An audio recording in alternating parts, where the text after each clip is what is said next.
আচ্ছা, তো এবার হচ্ছে আমরা একটা ফর্ম দেখবো, বেসিক ফর্ম বানাবো আজকে এইচটিএমএল সিএসএস দিয়ে। দেখো, আমাদের ইন্টেনশন হচ্ছে এই টাইপের একটা ফর্ম তৈরি করা। এটা আমার তৈরি করা আছে, আমি স্ক্রিনশট নিয়ে আবার তোমাদের দেখানোর জন্য। তো ফর্মের মধ্যে কি কি আছে, এটা ফর্ম এক্সাম্পল, আমি একটা হেডিং ট্যাগ দিয়ে লিখছি ফর্ম এক্সাম্পল। এরপরে তুমি ধরতে পারো একটা, মানে মনে করতে পারো ক্লাস করার আগ পর্যন্ত এটা একটা পি ট্যাগ বা এইচ পি ট্যাগ বলতে পারো। পি ট্যাগের পাশে একটা বক্স আছে, তো এই বক্স গুলোকে আমরা ইনপুট বলতে পারি, তার মধ্যে আমরা ডাটা দিতে পারবো। তো নর্মালি ইউজার নেম বা কোথাও নাম যখন তোমরা লেখো সেটা কি হয়, এটা টেক্সট হয়। আচ্ছা, ইউজার নেম হলে হয় ধরো নিয়ামুল 410, এরকম কিছু একটা হতে পারে। তাহলে 410 নাম্বার যখন টেক্সটের মানে এই যে লেটারের সাথে মিশে, তখন ওইটাও টেক্সট হয়ে যায়, ওটাকে আমরা নাম্বার হিসেবে কাউন্ট করতে পারি না। তাহলে ইউজার নেম টাইপের জিনিসগুলা হচ্ছে টেক্সটের মতো করে হয়, তাই না? আর এই পাসওয়ার্ড যখন আমরা লিখি, তখন কি কোনো জায়গায় স্টার আসে, কোথাও ডট ডট আসে, পাসওয়ার্ড দেখা যায় না, হ্যাঁ? এই চোখের মতো থাকলে সেটা দেখা যায়। তো পাসওয়ার্ড জিনিসটা থাকে হিডেন টাইপ, মানে পাসওয়ার্ড যেটা আমি লিখে এটা হিডেন থাকে। আচ্ছা, ইমেইলে কি থাকে, ধরো যে নিয়ামুল কবির, আমার ইমেইল যেটা বলতেছি নিয়ামুল কবির 1924@gmail.com। তাহলে জিমেইল আর হচ্ছে এর আগে gmail.com, এর আগে হচ্ছে @, এই তিনটা জিনিস হচ্ছে যে কোনো একটা নামের সাথে মিশিয়ে একটা ইমেল তৈরি করে, তাই না? আর ডেট অফ বার্থ বা ডেট, তোমরা তো জানোই কিভাবে ডেট লিখতে হয়, এটা বলার কিছু নাই। আর এজ, এজ গুলা কি, আমরা তো ম্যাক্সিমাম জায়গায় এজ লিখি নাম্বার দিয়ে, তাই না? 19, 20, 25। আচ্ছা, তো আর এখানে আছে চুজ ইওর হবিস, ক্লিক, মানে দুইটা ক্লিক চেক বক্স বলতে পারো, যেটা তোমরা গুগল ফর্ম করার সময় করছিলা, গুগল ফর্মে যে ক্লাসে করছো। আর এটা হচ্ছে রেডিও বাটন বলে, গোল্লা গোল্লা, গোল্লায় গোল্লাতে ক্লিক করা যায়, হয় মেইল সিলেক্ট করো না ফিমেল সিলেক্ট করো। এই জিনিসটা হয়তো তোমরা দেখো নাই, এটা আমরা এইচটিএমএল সিএসএস দেখবো। আর আপলোড ফাইলটাও তোমরা গুগল ফর্মে দেখছো সেটা। আর এই যে ইওর মেসেজ, এটাও একটা ইনপুট ফিল্ড, এটাও একটা ইনপুট ফিল্ড, কিন্তু এটা বড়, প্লাস এই যে দেখতেছো না এই যে দুটো ডট, এটা দ্বারা এটাকে বড় করা যায়। তাইলে এটা হচ্ছে টেক্সট বক্স হিসেবে ব্যবহার করা হয়। আর এই যে বাংলাদেশ লেখা, তার নিচে অ্যারো, এটাকে বলে ড্রপ ডাউন, যেটা তোমরা করছিলা। আমি এই পর্যন্তই সীমাবদ্ধ রাখি। তো আমরা এখন কোডে চলে যাই, কোড করতে করতে আমরা আসলে দেখবো যে আমরা কি করতে পারি। তো এর আউটপুট হিসাবে এটা হচ্ছে ফর্ম ডট এইচটিএমএল। তাহলে আমার লাইভ সার্ভারটাই আমি একটু যাই, ধরো এইখানে, এইটাতে একটু রিসেট টেবিলের জায়গা, জাস্ট আমি ফর্ম লিখে দিই। আচ্ছা, ফর্ম ডট এইচটিএমএল এ দেখো কিচ্ছু নাই, এইখানেও কিছু নাই, এই ভিতরেও কিছু নাই। তার কারণ হচ্ছে আমার এইখানে কিচ্ছু আমি করি না, দেখো জাস্ট ফর্ম ডট এইচটিএমএল দিয়ে লিখে রাখছি। ধরো আমি HTML5 দিব, HTML এর যে স্নিপেটটা, সরি, বানান ভুল লিখছি, HTML5, দেন এন্টার। এই হচ্ছে ফর্মেটটা চলে আসছে। তো আমি এখানে যেহেতু ফর্ম করতেছি, তো আমি এখানে ফর্ম লিখে রাখলাম। আর এই বডির মধ্যে যা লিখবো সেটা শো করবে, ধরো H1 ট্যাগে লিখলাম যে বেসিক ফর্ম। হ্যাঁ, তো আমি দেখি আমার আউটপুটে কি আসছে, এটা একটু আর একটু ছোট করেই হবে, দেখতে পারবো আশা করা যায়। দেখি একটু রিলোড দিই, দেখো বেসিক ফর্ম আসছে আর টাইটেলটাও চেঞ্জ হয়ে গেছে। এখন আমরা এই বডির মধ্যে বাকি জায়গাটা জুড়ে ফর্ম তৈরি করব। আচ্ছা, তো আমরা একটু আগে যে টেবিলটা দেখছি, টেবিল করার সময় যেমন বডিতে আমরা টেবিল ট্যাগ লিখে টেবিলের মধ্যে করছিলাম, তো সিমিলারলি একটা ফর্ম বানানোর সময় আমরা ফর্মের মধ্যে ফর্ম ট্যাগটা লিখবো। হ্যাঁ, মানে ফর্মের মধ্যে ফর্মের যাবতীয় ট্যাগ গুলা লিখবো বা যে এলিমেন্ট গুলো আছে। তো ফর্ম লিখে তোমরা ইন্টারে হিট করো, দেখো চলে আসছে একটা ফর্ম। এখন এই ফর্ম ট্যাগটায় দেখো ওপেনিং ট্যাগ ক্লোজিং ট্যাগ তো আছে, সাথে অ্যাকশন নামে একটা বাটন অপশন আসছে। এই অ্যাকশন জিনিসটা হচ্ছে ফর্মটা কি হবে, মানে আমরা ফর্মটা কি করতে চাই সেটা, এটা আর 2 মিনিট পরে দেখবো যে এখানে আমরা কি দিব। ঠিক আছে, তো এই ফর্মের আমি ইন্টার দিয়ে একটু স্পেস করে নিতেছি ভিতরে লেখার জন্য। আচ্ছা, এবার আমি আমার যে ইমেজটা ছিল সেটা যাই, এই যে ইউজার নেম যেটা আমি পি ট্যাগের কথা বলছিলাম, পি ট্যাগ হিসেবে তোমরা বিবেচনা করে বলছিলাম, সেটা অ্যাকচুয়ালি পি ট্যাগ। এটা হচ্ছে একটা ফর্মের লেভেল, আর এটা কি ইনপুট। তার মানে যেটা দ্বারা কথা বোঝাবে, মানে ফর্মের যে কি বৈশিষ্ট্য, সেটা হচ্ছে লেভেল, আর বক্সটা হচ্ছে ইনপুট। এটাকে আমি একটু এই সাইডে করে রাখি, তো আমি লিখতে থাকি, দেন তোমরা বুঝতে পারবে আশা করা যায়। লেভেল, লেভেল দিয়ে এটা দিলে দেখো লেবেলের সাথে সাথে আর একটা এক্সট্রা জিনিস আসছে, এগুলাকে বলে হচ্ছে একটা ট্যাগের বা এইচটিএমএল ট্যাগের প্রপার্টি। একটা ট্যাগের বাইরে যেগুলো যে জিনিসগুলো থাকে সেগুলো হচ্ছে তার প্রপার্টি। আচ্ছা, ফর এর কাজ কি এটা আমরা দেখতেছি। দেখো এই যে লেভেল লিখছি, এই লেভেল লেখার পরে যদি আমি আমার ওয়েবসাইটে আসি, দেখো কোনো চেঞ্জেস নাই, কিচ্ছু নাই। তার কারণ এটা একটা এমটি ট্যাগ। এমটি ট্যাগ কেন বলছি, তার কারণ আমি এই ট্যাগের মধ্যে কিছু লিখি নাই। তো প্রথমে কি ছিল, ইউজার নেম। আমি ইউজার নেমটা লিখি, ধরো এইভাবে লিখতেছি ইউজার নেম। এবার দেখো এখানে ইউজার নেম নামে একটা লেখা চলে আসছে, লাইক পি ট্যাগের মতো, কিন্তু এটা কিন্তু পি ট্যাগ না। ঠিক আছে, আচ্ছা এবার কি করব, এই লেবেল আর ইনপুট এটা জোড়ায় জোড়ায় আসে। লেবেল হচ্ছে ডিনোট করে কি, মানে এখানে কি লেখা হবে, যেমন ইউজার নেম, নেম থাকলে নেম। আর ইনপুট ট্যাগটা হচ্ছে যার ওপেনিং ট্যাগ আছে ক্লোজিং ট্যাগ নাই। দেখো ইনপুটের ওপেনিং ট্যাগ আছে, ক্লোজিং ট্যাগ নাই। আমি যখন এটা এন্টার করছি তার সাথে টাইপ চলে আসছে টেক্সট। তো এরও একটা প্রপার্টি আছে টেক্সট, এর আরো কিছু প্রপার্টি আছে আমরা দেখবো। ধরো এবার আমি একটা আউটপুটটা দিই, দেখো আউটপুটে কি আসছে, ইউজার নেম আসছে, আর আসছে হচ্ছে কি বলে এটাকে, ইনপুট ফিল্ড। তো এইটা যে আমি করতেছি এটা তো সাবমিট করতে হবে একটা বাটনের মাধ্যমে। তো ফর্মের যে অ্যাকশন, এই অ্যাকশনটা হচ্ছে হবে সাবমিট। তার মানে আমি যখন ক্লিক করব তো এই সাবমিটে হিট করবে, এটা যে ফর্মের ডিফল্ট বিহেভিয়ার, এটা প্রপার্টি সাবমিট অপশন। তো এই আরেকটা ইনপুট ফিল্ড নিতে হবে, যেটার টাইপ হবে সাবমিট।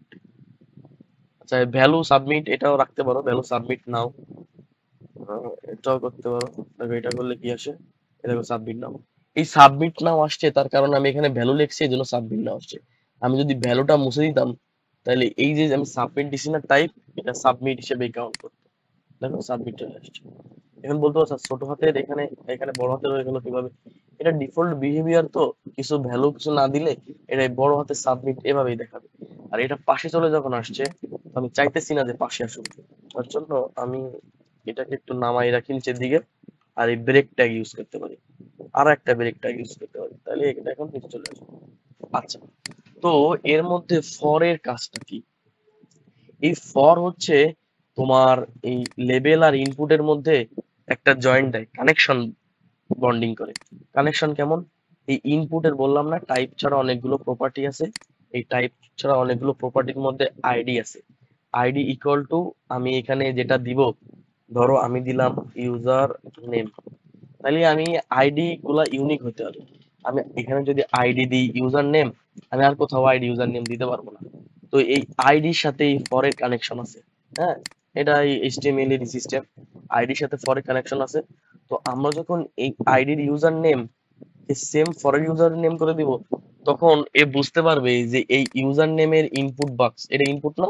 তার মানে এইখানে যদি আমি কোনো কিছু ইনপুট করি, সেটা হচ্ছে ইউজার নেম ইকুয়াল টু এই ইনপুট নেম, ধর আমার নিয়ামুল, এটা শো করবে। এটা আমরা একসময় কনসোলে এর আউটপুট দেখবো ইনশাল্লাহ। তো এটা তো আমরা বুঝছি। এছাড়া তাহলে হচ্ছে ফর আর আইডির নামটা সেম থাকতে হবে। আচ্ছা এর পাশাপাশি এই ইনপুট ফিল্ড আরো অনেকগুলো প্রপার্টি নেয়, যেগুলো দিলেও হবে না দিলেও হবে, কিন্তু আমরা শিখবো। তো আইডি গেল, টেক্সট গেল, এবার ধরো এই নেম, এই নাম কি, আমার এই যে আমি যে ইনপুট ফিল্ডটা নিলাম এই ফিল্ডটার নাম কি, এই ফিল্ডটার নাম ইউজার নেম। তুমি যে কোনো লেটার দিতে পারো, কিন্তু আমি বলবো যে এইখানে যে নামটা থাকে ছোট হাতে এটাকে কপি পেস্ট করবে যাতে ভুল না হয়। আচ্ছা, এই একটা গেল। এরপর থাকে প্লেস হোল্ডার। প্লেস হোল্ডারের কাজটা কি, দেখো প্লেস হোল্ডার ইকুয়াল এটা ইনভার্টেড কমা নিছি, নেওয়ার পরে দেখো এখানে কিছু নাই কিন্তু বক্সে। আমি বুঝতেছি ইউজার নেম লিখতে বলতেছে, কিন্তু এছাড়া পাশাপাশি আমি যদি বক্সে হালকা করে লিখে দিতে চাই ইন্টার ইওর নেম, মানে এখানে তোমার নেম বা ইউজার নেম লেখো, এখানে যে নামটা থাকে সেটাই মূলত লেখা হয়।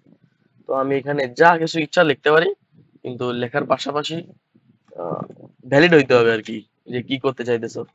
ধরো ইউজার নেম, তো আমি যে লিখছি ইন্টারিয়র ইউজার নেম, এখন দেখো এখানে এই বক্সের মধ্যে শো করতেছে ইন্টারিয়র ইউজার নেম প্লাস কালারটা হালকা। আমি যখন এখানে ক্লিক করে নাম লিখবো তখন এটা চলে যাবে।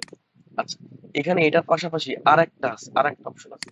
তোমরা মনে আছে সে গুগল শিটে, সরি গুগল ফর্মে কাজ করার সময় রিকোয়ার্ড করে দিছিলা, রিকোয়ার্ড দিলে কি ওইটা ফিল আপ করা ছাড়া সাবমিট হবে না। আমি যদি এখন এই যে কিছু না লেখা ছাড়া সাবমিট করি তাহলে এটা একবার রিলোড দিবে, রিলোড আসতেছে আসুক সমস্যা নেই, কিন্তু একবার রিলোড দিবে। এখন আমি যদি মানে সাবমিট হইতেছে, এখন আমি যদি এটাকে রিকোয়ার্ড লিখে দিই, রিকোয়ার্ড লিখে দিই, এই রিকোয়ার্ড লিখে দেওয়ার পর আমি যদি এবার ইন্টার করি, দেখো হবে না, এটা সাবমিট হবে না।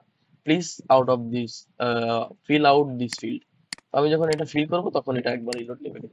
আচ্ছা, তো বুঝতে পারছো যে এখানে কয়টা প্রপার্টি থাকে? টাইপ একটা প্রপার্টি, আইডি একটা প্রপার্টি, নেম একটা প্রপার্টি, প্লেস হোল্ডার একটা প্রপার্টি, রিকোয়ার্ড একটা প্রপার্টি। এর মধ্যে কিছু কিছু তুমি দিতে পারো, কিছু কিছু না দিতে পারো, আবার কিছু কিছু অবশ্যই দিতে হবে।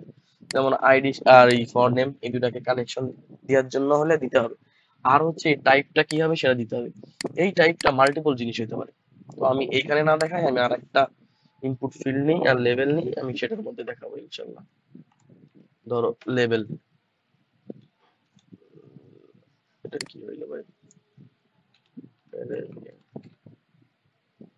কোথাও কি আমি ভুল করছি?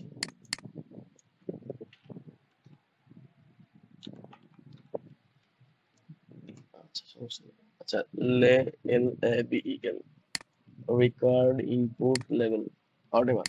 লেভেলের সাথে এবার অটোমেটিক আমার ফরটা আসে নাই, না আসুক আমি লিখে নিতে পারবো। তো আমি এখানে দিচ্ছি কি ইউজার নেমের পরে দিতেছি পাসওয়ার্ড। ঠিক আছে, তো লিখলাম পাসওয়ার্ড, পাসওয়ার্ডের পরে কোলন দিলাম। দেওয়ার পরে এখানে কি লিখবো? ফর দিব না, প্রপার্টি হিসেবে ফর। আচ্ছা, ফরটা আমি পেন্ডিং এ রাখি। ফরের পরে কি দিব? দেখো এখানে আসছে অলরেডি, পাসওয়ার্ড চলে আসছে। পাশাপাশি আসছে তার কারণ এখানে আমরা একটা ব্রেক ট্যাগ দিই নাই, ধরো ডাবল ব্রেক ট্যাগ দিই, বিআর বিআর, এটা ব্রেক ট্যাগ দিয়ে দিলাম। আচ্ছা, লেভেলের পরে কি হবে? লেভেল আর ইনপুট আসে পেয়ারে।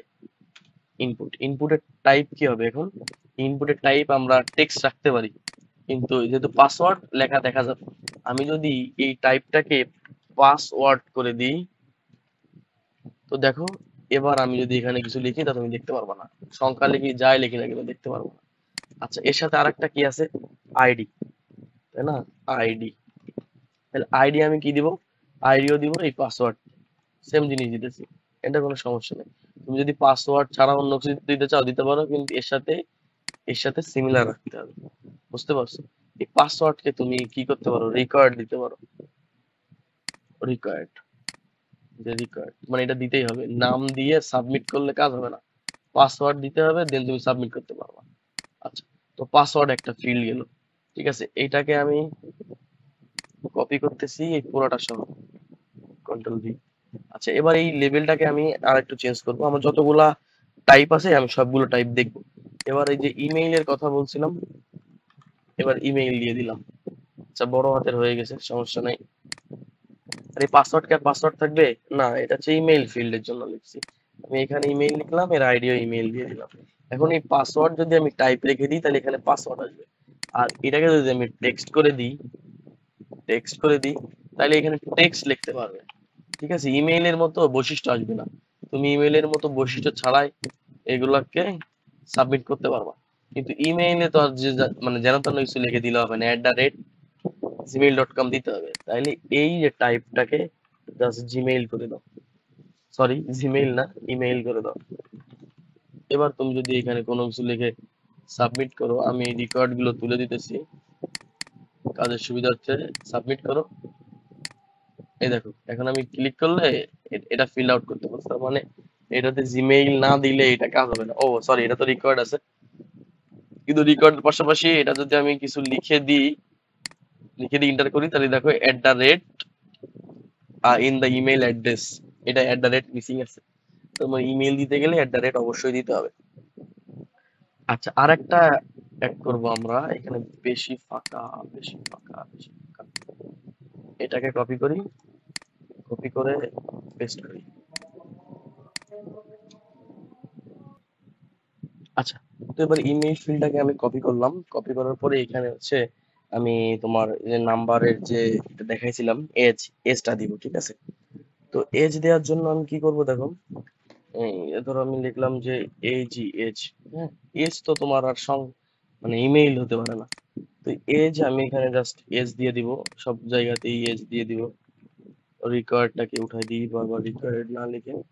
আর এই টাইপটা কি হবে? এজের সংখ্যা কি তোমরা নাম্বার দিবা না? 20, 22, 25, ঠিক আছে, 18। তো এটাকে আমি জাস্ট নাম্বার লিখে দিব, তাহলে এখানে নাম্বার তোমরা দিতে পারবা। এখানে ধরো 21, 25, 23 নাম্বার দিতে পারবা যে কোনো। আচ্ছা, তো এই আর একটা গেল টাইপ। তো আর একটা টাইপ আছে, সেটা হচ্ছে আমরা করতে করতে আসলে আরো অনেকগুলো দেখবো, কিন্তু বেসিক এই কটা জিনিসই মোটামুটি ফর্মে লাগে। তোমরা ফর্ম যে সময় তৈরি করছিলা দেখছিলা যে এইগুলাই আছে। আর একটা আছে ধরো যে ডেট অফ বার্থ,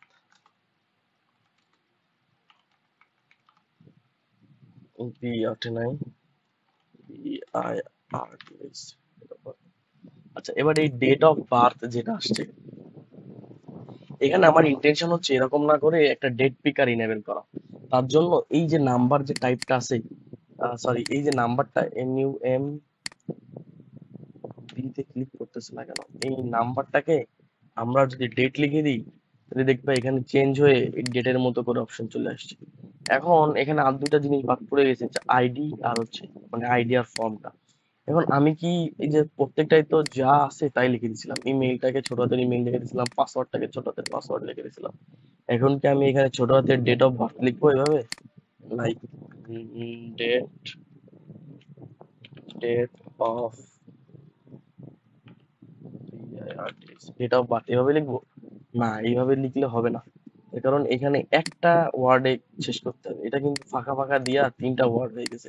এটাকে আমরা বড় জোর এভাবে করতে পারি, আন্ডারস্কোর দিয়ে কানেকশন দিতে পারি, তাই লেখাটা বেশ বড় হয়ে গেল। তো আমরা এটা না করে আমরা date D of birth DOB এভাবেও লেখে অনেক জায়গা, বা অনেকেও বলে তোমার ডিওবি কত। ঠিক আছে, তো এই সেম জিনিসটা আমরা এখানে করতে পারি। তো আমরা এখানে পিকার দিয়ে জাস্ট পিক করে এটা দিতে পারবো। আচ্ছা, তো আমরা এখানে কয়টা টাইপ দেখলাম দেখো। একটা হচ্ছে অ্যাকশন, এটা তো হচ্ছে ফর্ম কি করবে সেটা, সাথে সাথে এই ইনপুট ফিল্ডের টাইপও কিন্তু সাবমিট। সাবমিট হলে কি হবে, একটা বাটন আসবে, প্লাস এই ফর্মটাকে আমরা সাবমিট করতে পারবো।